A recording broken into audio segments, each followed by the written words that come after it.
छोड़ी दी है बाबा के महल अटरिया, वो सल चिड़ैया उड़ी गई है हो।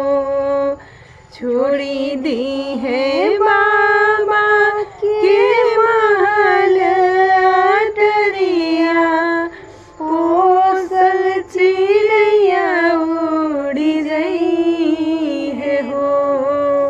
चुटकी भर मंगिया में पड़ते सिंदूरवा, बबुनी पाराई